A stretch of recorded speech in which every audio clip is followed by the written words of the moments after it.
Nasa sayo kung ano pipiliin mo, uubusin mo yung lakas mo sa kakatunganga sa bahay o uubusin mo yung lakas mo sa mga makabuluhang bagay. Huwag ka mag-alala kasi kahit saan dyan, may mararating ka. Alam mo na yun. Hindi, ganito kasi yan. Dahil lang alam mong matagal at mapapagod ka, hindi ka natutuloy. Tsong wala kang mararating kung hindi mo pipihitin yung susi sa loob ng ulo mo. Gaano man kataas ang pangarap mo sa buhay, huwag kang matatakot sa pagod at sakripisyo dahil parte yun eh. Hindi ka makakakain ng kanin kung hindi mo sasaingin. Hindi ka makakakain ng ulam kung hindi mo lulutuin. Lahat ng bagay kailangan kilusan mo muna sa umpisa. Hindi tatakbo ang sasakyan kung hindi mo sususian, kung hindi mo lalagyan ng gasolina. Hindi yun tatakbo sa kung saan mo siyang direksyon dapat dalhin.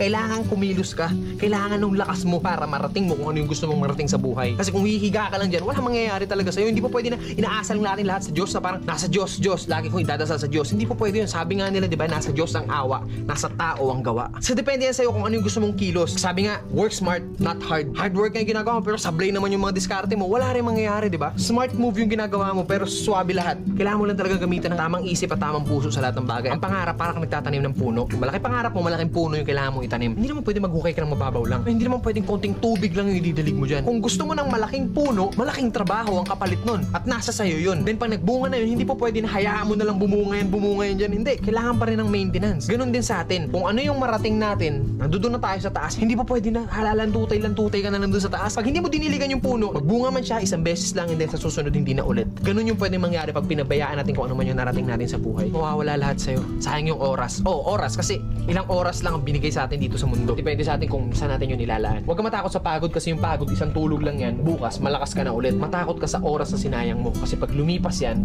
kahit tumambling ka pa ng 100 beses dyan, hindi mo na mababalik yan. Ano man ang landas na tinatahak mo ngayon, mabagal man ang pag-usad mo, ang mahalaga, umuusad ka. Hindi, nakastuck ka lang sa comfort zone mo, men, sablay yun. Kailangan mabagal man yung movement mo, pero hanggat umuusad ako, still, umuusad ako. Darating at darating ang panahon na lahat tayo makakarating sa gusto nating puntahan. Pare-parehas lang ang kinakain ng tao, kaya lagi mong isipin na kaya mo rin yung kaya nila.